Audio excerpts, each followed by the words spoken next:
जय गुरु जी, संगत जी।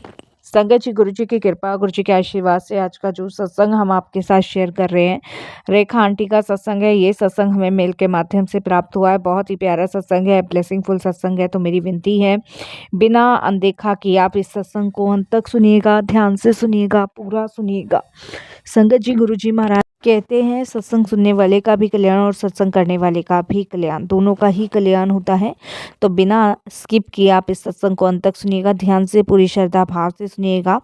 संगत जी, अगर आप भी अपने सत्संग अनुभव शेयर करना चाहते हैं तो हिंदी में साफ राइटिंग में आप अपना सत्संग लिखकर हमारी जीमेल आईडी पर सेंड कर सकते हैं, ताकि आपके द्वारा सुनाए गए सत्संग से जो भी गुरुजी महाराज की नई जुड़ने वाली संगत होगी, उन्हें गुरुजी के कल्याण, महिमा, अनुभव के बारे में ज़्यादा से ज़्यादा पता चलेगा। सत्संग आपको पसंद आता है तो आप इसको लाइक कीजिए, सब्सक्राइब कीजिए, ज़्यादा से ज़्यादा संगत में शेयर कीजिएगा और बेल आइकन दबाना बिल्कुल नहीं भूलिएगा। जब भी कोई लेटेस्ट सत्संग आएगा उसका नोटिफिकेशन सबसे पहले आपके पास आएगा।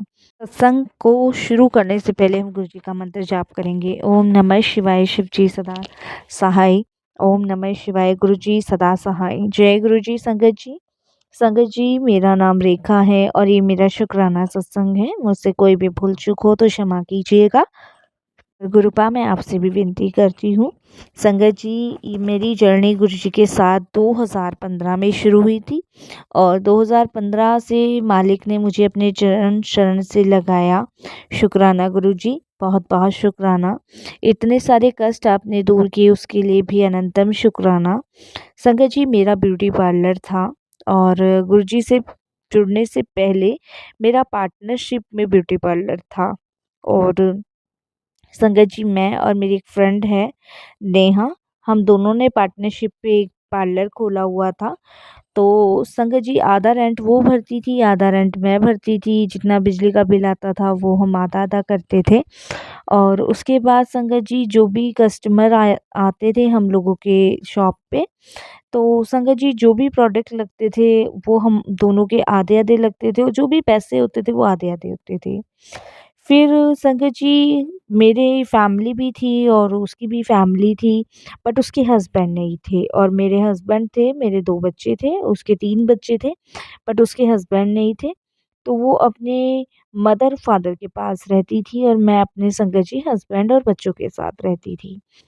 तो वो कहते हैं ना संगत जी, जब हम विश्वास कर लेते हैं तो ये विश्वास ही संगत जी शायद सबसे ज़्यादा हमें धोखा देते हैं, और जो वही लोग हमें सबसे ज़्यादा धोखा देते हैं जो हमारे सबसे करीबी होते हैं। तो संगत जी, जो मेरी फ्रेंड नेहा थी, वो मुझे, जब मैं पार्लर सीख रही थी तो वहाँ पे वो भी पार्लर सीख रही थी, तो वहीं से हम लोगों की दोस्ती स्टार्ट हुई थी। तो काफ़ी हमारे यहाँ आना-जाना था, हमारा उनके यहाँ आना-जाना था। तो उसके हस्बैंड तो संगत जी 2007 या 8 के आस-पास एक्सपायर हो गए थे, तो उसके बाद से अपनी फैमिली के पास ही वो रह रही थी। तो संगत जी, मैंने भी पार्लर उसी टाइम पूरा सीखा था और उसने भी पार्लर का कोर्स कंप्लीट किया था। तो वो जॉब की तलाश में थी उस समय और मैं संगत जी अपना पार्लर खोलना चाहती थी। तो मेरे हस्बैंड ने तो मुझे परमिशन दी थी और कुछ अमाउंट मैंने अपनी तरफ से, कुछ अमाउंट मेरे हस्बैंड ने किया और मैंने संगत जी अपना एक पार्लर खोला यहाँ रोहिणी में। और जो मेरी फ्रेंड नेहा थी वो जॉब की तलाश में थी, तो उससे मेरी अक्सर फ़ोन पे बात हुआ करती थी। तो मैं अक्सर उससे पूछा करती थी कि कहीं जॉब मिली कि नहीं मिली। वो कहती कि मैं ट्राई कर रही हूँ यार, पर कहीं पार्लर में जॉब मिल भी रही है तो जेंट्स की मसाज वगैरह की मिल रही है और बाकी वैसे कुछ नहीं मिल रहा है। तो इस चीज़ के लिए संगत जी वो भी परेशान थी और मैं उसके लिए परेशान थी कि भई बच्चे हैं, हस्बैंड है नहीं, ठीक है पेरेंट्स कर रहे हैं, लेकिन 2 पैसे अपने पास सेविंग्स के लिए भी होते हैं। क्योंकि संगत जी, मैं आपको बताऊँ, मेरा दिल हमेशा से निर्मल है। मैं अपने, जब मैं किसी के साथ दोस्ती करूँ या रिश्तेदारी निभाऊँ ना, तो दिल से निभाती हूँ। मेरे मन में किसी के प्रति कभी कोई ऐसे बैर या छल नहीं आता है, तो मैं अपना ही मानती हूँ उस बंदे को। तो ऐसे में नेहा के लिए परेशान थी। तो मैं अपने हस्बैंड से भी ये बात शेयर कर रही थी। मैंने कहा, यार नेहा की जॉब कहीं लग नहीं रही है और वो भी परेशान है। पर ठीक है, हस्बैंड नहीं होता है तो भई दुःख भी होता है। तो मेरे हस्बैंड एकदम से मुझे कहते हैं कि तुम दोनों एकदम से पार्टनरशिप क्यों नहीं कर लेते? भई तुम तो पार्लर खोल ही रही हो, उसको कहो थोड़ा बहुत इन्वेस्ट इस पार्लर में ही कर देगी और जो भी होगा आधा-आधा ले लेना, 1 से 2 जने मिलकर काम बहुत अच्छा करते हैं। तो मैंने कहा हाँ जी, ये भी बात ठीक है। और ये बात संगत जी 2013 की है। और देखिए 2013 में मुझे ये नहीं पता था कि मैं अपने घर में इतनी बड़ी मुसीबत लेकर आ रही हूँ, अपने घर में इतना बड़ा तूफ़ान लेकर आ रही हूँ कि वो मेरा ही घर ख़राब करने पे लग गई है। तो मैंने अपने हस्बैंड की बात को सुना और यही सोचा, क्योंकि देखिए संगत जी शुरू से मेरी आस्था ईश्वर के प्रति रही है। शुरू से मैंने परमात्मा में अपने आप को समर्पण किया है, उनके आदर्शों को माना है, क्योंकि शुरू से ही हम लोग बहुत भक्ति भाव वाले रहे हैं। मैं, मेरी फैमिली में सभी। तो मेरे हस्बैंड ने मुझे कहा तो मैंने ये प्रस्ताव जो है संगत जी नेहा के सामने रखा और बोला कि नेहा, मेरे हस्बैंड ऐसे-ऐसे कह रहे हैं, अगर तुम इसमें तैयार तो देख लो भई, नौकरी से भी बच जाओगी, नौकरी करोगी, बंदिश में रहोगी। दूसरी बात, सुबह जाना, बच्चों को छोड़ के जाना, और ये तो अपना पार्लर होगा, जब तुम्हें ज़रूरत पड़े तुम चली जाओ, जब ज़रूरत पड़े मैं चली जाऊँगी, और जो भी खर्चा होगा आधा-आधा कर लेंगे, और जो भी। तो संगत जी उसने कहा मैं अपने मम्मी-पापा से पूछ के बताऊँगी। तो मैंने कहा ठीक है। और मैंने तो संगत जी पार्लर खोल रहा था कहा था, और भगवान की कृपा से मेरे पास ग्राहक भी आ रहे थे, और कुछ ग्राहक ऐसे थे जो मेरे पर्सनली थे।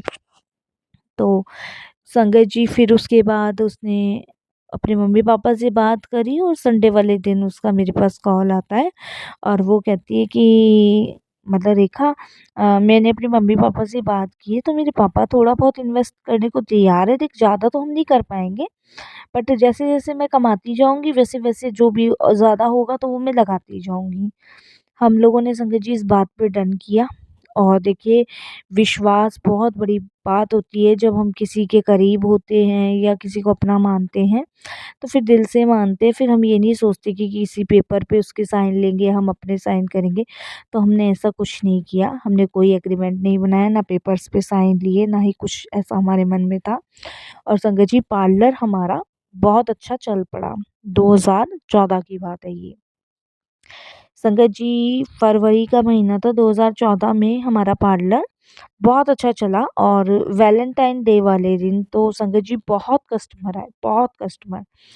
और काफ़ी हमें संगत जी होश भी नहीं रहता था, और उस टाइम तक सब सही चल रहा था। फरवरी मार्च का महीना सही चला। मार्च के महीने में संगत जी होली वाले दिन से के बाद, होली के बाद, हाँ, होली के बाद हाँ, नेहा का जो बिहेवियर था वो थोड़ा-सा चेंज हुआ। और मुझे कुछ समझ ही नहीं आता था संगत जी, बिल्कुल भी कुछ समझ नहीं आता था।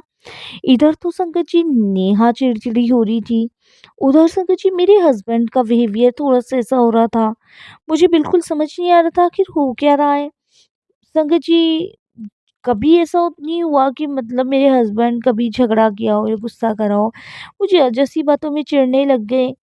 और संगत जी जिस दिन मतलब मुझे पार्लर में काम होता था उस दिन नेहा नहीं आती थी। नेहा के घर फ़ोन करो तो नेहा नहीं होती थी, उसके फ़ोन पे फ़ोन करो वो उठाती ही नहीं थी। संगत जी मुझे कुछ समझ ही नहीं आ रहा था, और ये होली के बाद से हुआ था। बट मेरा ध्यान कभी संगत जी उधर की तरफ गया ही नहीं, गलत चीज़ों में मेरा ध्यान नहीं गया। बट संगत जी वो तो मैं गुरुजी का शुक्र करती हूँ कि गुरुजी जीवन में आए और उन्होंने ये चीज़ें खोली नहीं, मुझे पता ही नहीं चलता। और इधर संगत जी मतलब मेरी ये फ्रेंड नेहा जो थी उसका बिहेवियर चेंज हो रहा था। अब संगत जी क्या हुआ, एक दिन क्या कहते हैं, मेरी नेहा जो फ्रेंड थी उसका बर्थडे था, और संगत जी नेहा का बर्थडे था तो उसे पार्लर में हमें पार्टी देनी थी। उसने मुझे कहा कि मैं पार्टी दूँगी शाम को। तो उस दिन उसका मूड भी बहुत ठीक लग रहा था, और उस दिन संगत जी मेरे हस्बैंड ऑफ़िस से जल्दी छुट्टी लेके चले गए, और संगत जी मुझे इस चीज़ का पता नहीं था बिल्कुल भी। तो जिस दिन बर्थडे की उसे पार्टी देनी थी, तो संगत जी उस दिन वो पार्लर में नहीं आई, और मैंने उसको फ़ोन किया, मैंने कहा तुझे तो पार्टी देनी थी भई नेहा, तू तो आ रही थी पार्लर, और हम सब तेरा वेट कर रहे हैं, क्योंकि पार्लर में संगत जी 2 लड़कियाँ और थी मेरे साथ। तो उसने मुझे कहा कि नहीं-नहीं आज मैं आऊँगी नहीं, मेरी ना तबीयत ठीक है नहीं है और मैं तुम्हें ना कल-वल पार्टी दूँगी। उसने मुझे ऐसे करके संगत जी फ़ोन काटा। तो मैंने कहा चलो कोई बात नहीं। तो संगत जी उस दिन इतने कस्टमर भी नहीं आए थे और उधर मैंने अपने हस्बैंड को फ़ोन किया। मैंने अपने हस्बैंड को कहा कि भई आप ना ऑफ़िस से जल्दी आ जाओ और हम लोग ना बाहर डिनर करने चलेंगे। बच्चे भी काफ़ी समय से गए नहीं हैं। तो मेरे हस्बैंड ने संगत जी बहाना मारा। मेरे हस्बैंड ने कहा कि नहीं-नहीं आज तो रेखा काम बहुत है ऑफ़िस में, तो आज तो मैं नहीं आ पाऊँगा और फिर किसी और दिन लेके चलूँगा या संडे को चलूँगा। ऐसे मेरे हस्बैंड ने संगत जी मुझे कहा। तो मैंने कहा चलो ठीक है, कोई बात नहीं और इस तरीके से संगत जी मैंने उस चीज़ को छोड़ दिया। फिर मैंने कहा चलो काम तो कुछ है ही नहीं, अब चलो घर ही चले जाते हैं। तो हमने उस दिन संगत जी पार्लर बंद कर दिया था 6:30 बजे के आस-पास और हम घर पहुँच गए। घर पहुँचने के बाद संगत जी मैं अपने काम वग़ैरह में लग गई, देखिए माइंड में कुछ भी नहीं था ऐसा। और उसके बाद संगत जी अचानक से मेरे फ़ोन पे इनके ऑफ़िस से फ़ोन आता है और अचानक से फ़ोन आया और उन्होंने मुझे कहा कि सुधीर भाई का फ़ोन आया है। तो मैंने कहा कैसे हो सुधीर भाई? मुझे फ़ोन कैसे किया? ये तो अभी ऑफ़िस में ही है। तो वो कहते हैं नहीं ये तो ऑफ़िस में नहीं है, ये तो काफ़ी देर पहले का निकल चुका है, इसे तो हो गए 1.5 घंटे के आस-पास। मैंने कहा नहीं-नहीं अभी तो मेरी आधे घंटे पहले इनसे बात हुई है। कहते हैं भाभी क्या मज़ाक कर रहे हो? वो फ़ोन नहीं उठा रहा है जब भी तो आपको फ़ोन किया है ना, एक बिल बनवाना था और वो बिल तो बनाया ही नहीं है इसने। भाई साहब कह के गए हैं कि बीवी बच्चों के साथ आज मूवी देखने जा रहा हूँ। तो उस संगत जी मेरा तो दिमाग हिल गया, बहुत बुरी तरह। मैंने फ़ोन काटा और उसके बाद संगत जी मैंने अपने हस्बैंड का वेट किया। मेरे हस्बैंड आए रात को साढ़े 9 साढ़े 10 बजे के आस-पास, ऐसे ही टाइम हो रहा था, मुझे टाइम याद नहीं है।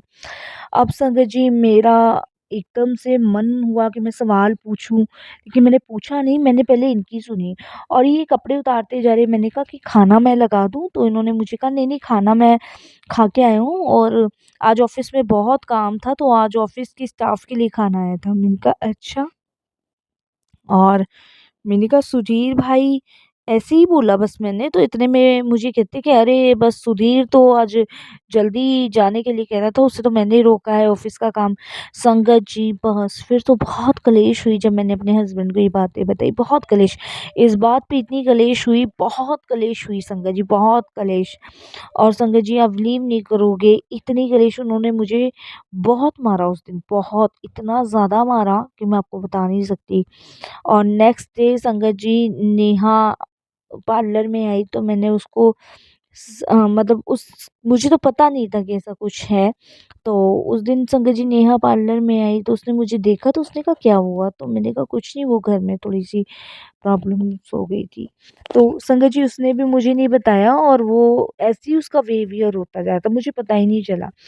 फिर संगत जी मेरे को जो मेरे स्टाफ में 2 थी ना, तो वो मुझे अक्सर कहा करती थी कि दीदी हमें ना कुछ गलत लगता है, बस हमें कहना नहीं चाहिए क्योंकि जब आप पार्लर में नहीं होती हो ना, तो नेहा दीदी ना फ़ोन पे बातें करती रहती हैं, बहुत देर-देर तक बातें करती रहती हैं और जैसे ही आप आते हो ना फ़ोन काट देती हैं। मुझे ऐसा कुछ डाउट लगता है कि ये शायद आपके हस्बैंड से बात करती हैं।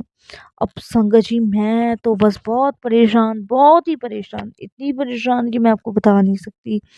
मेरा शक हो गया था लेकिन संगत जी पर यकीन नहीं हो रहा था। तब संगत जी मेरे जो पर्सनल कुछ मेरी फ्रेंड्स थी जो पार्लर में अक्सर आया करती थी, तो मैं बहुत सूख गई थी संगत जी, मैं डिप्रेशन में हो गई थी, टेंशन की वज़ह से मैं बहुत सूखती जा रही थी, बहुत सूखती जा रही थी। तो मेरी फ्रेंड्स मुझे कहती थी कि तेरा पार्लर है, तुझे होता क्या जा रहा है? तेरा रंग इतना डल हो रहा है, तू इतनी कमज़ोर हो रही है, आखिर हो क्या रहा है? मैं रो पड़ी संगत जी उनके सामने, तब मैंने उन्हें ये सारी बातें बताई। जब मैंने उनको सारी बातें बताई, तो उन्होंने संगत जी मुझे गुरुजी के बारे में बताया। उन्होंने कहा कि तू गुरुजी का स्वरूप अपने घर में रख और देख अगर तेरा पति कोई छीन भी रहा है ना, कोई कुछ कर भी रहा है, तो गुरुजी तेरी हेल्प करेंगे, गुरुजी रोकेंगे। तब उन्होंने मुझे गुरुजी का एक पॉकेट स्वरूप दिया जिसे मैंने घर में लाके रखा और गुरुजी का मंत्र जाप चलाया और संगत जी गुरुजी मुझे मैसेज देने लगे। मैं सत्संग सुनती थी, मैं कहीं नहीं गई संगत जी।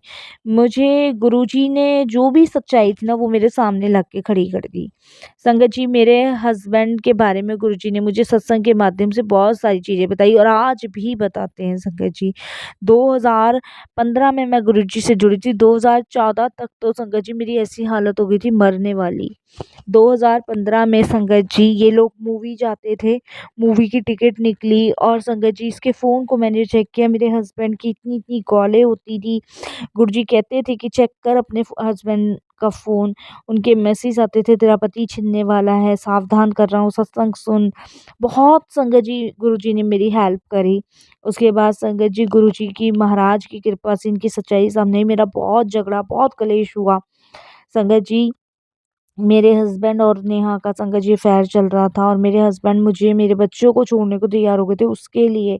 मेरे हस्बैंड उसके बच्चों का, उसका इवन तक खर्चा उठा रहे थे संगत जी। जब नेहा के फैमिली को मैंने ये बात बोली तो उसके मम्मी-पापा ने भी संगत जी कुछ नहीं कहा। मैं उस समय अकेली और टूट गई थी।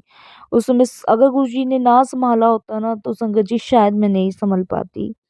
और देखिए संगत जी, इस समय मैं, मेरे बच्चे और सिर्फ़ मेरे गुरुपा हैं। मेरे हस्बैंड मेरे साथ नहीं रहते क्योंकि मैंने सब गुरुजी पे छोड़ दिया, जो गुरुजी ने कराना था वही करवाया है। शायद गुरुजी जानते हैं कि जो इंसान अब धोखा दे सकता है, वो कभी भी धोखा दे सकता है, वो कभी नहीं सुधर सकता, ना बदल सकता, कभी नहीं बदल सकता।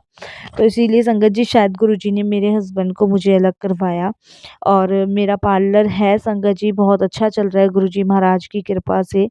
तो मैं जितना शुक्राना करूँ उतना ही कम है। गुरुजी ने आज भी मुझे सँभाल रखा है, आगे भी गुरुजी मुझे सँभालेंगे। यकीन मानिए संगत जी कि गुरुजी वही करते हैं जो हमारे लिए बेस्ट होता है। शायद मेरे लिए ये बेस्ट ही था क्योंकि संगत जी अगर मैं आगे चल के भी अपने हस्बैंड पे विश्वास नहीं कर सकती थी, भरोसा करने ही नहीं सकती थी, मैं रह भी लेती तब भी नहीं विश्वास कर सकती थी। तो इसीलिए संगत जी मैंने उन्हें उनके हाल पे छोड़ और गुरुजी का शुक्राना करा कि इनकी सच्चाई सामने लाए। अगर शायद गुरुजी ना होते तो सच्चाई सामने आती ही नहीं है। लेकिन हाँ संगत जी, मैं ये ज़रूर कहूँगी कि कुछ लोग होते हैं जो अपना बन के ही धोखा देते हैं, अपना बन के ही फ्रॉड करते हैं। मेरे हस्बैंड को एक पल अपने बच्चों की सुध नहीं आई, मेरी सुध नहीं आई और संगत जी मिनटों में उन्होंने ये फैसला कर लिया कि मुझे नहीं रहना है तुम्हारे साथ। तो शुक्राना गुरुजी, वो नहीं रहना चाहते थे लेकिन गुरुजी मुझे नहीं रखना चाहते थे इनके साथ। शुक्राना करती हूँ मैं गुरुजी महाराज का भी और जिन्होंने गुरुजी से जोड़ा उनका भी बहुत शुक्राना करती हूँ। कोरोना के टाइम में थोड़ा-सा घबरा गई थी लेकिन उस टाइम पे गुरुजी ने बहुत साथ दिया, सहारा दिया। तो संगत जी मेरा मायका, मेरे ससुराल मेरे गुरुजी ही हैं, उनका बड़ा मंदिर ही है क्योंकि संगत जी मम्मी-पापा तो शादी के बाद ही चले गए थे छोड़ के और सास-ससुर थे नहीं, देवर-जेठ कोई पूछ के राज़ी नहीं था। तो बस मैं, मेरे गुरुजी, मेरे बच्चे और बस मेरा गुरु परिवार, यही मेरे साथ हैं, यही मेरा सपोर्ट है, यही मेरा सहारा है। बाकी बहुत बड़ा चीट, बहुत बड़ा धोखा जो मेरे साथ मेरी लाइफ़ में मेरे खुद के अपनों ने किया, उसका कहीं न कहीं दर्द, दुःख आज भी होता है मन में। लेकिन फिर गुरुजी मुझे सँभालते हैं, गुरुजी बताते हैं कि जो चीज़ तेरे लिए बेस्ट नहीं है, उसको मैंने तेरे जीवन से हटाया है और नहीं आगे फिर तुझे और तकलीफ़ होती। तो कहीं न कहीं संगत जी रह के याद आता है लेकिन ठीक है, जब सामने वाला नहीं रहना चाहता, मेरा पति मेरे साथ नहीं रहना चाहता तो मैं दूसरे की तो ख़ैर क्या उम्मीद करूँगी, नेहा से कोई मतलब नहीं है मेरा। लेकिन जब मेरा पति ही मेरे बच्चों के साथ नहीं रहना चाहता तो फिर रहना बेकार है। बस संगत जी यही मैं अपने सत्संग को भी विराम देती हूँ और गुरुजी का लख-लख बार शुक्राना करती हूँ कि अनंतम गुरु पिता कि आपने मुझे सँभाला, मेरे बच्चों को सँभाला। जय गुरु जी।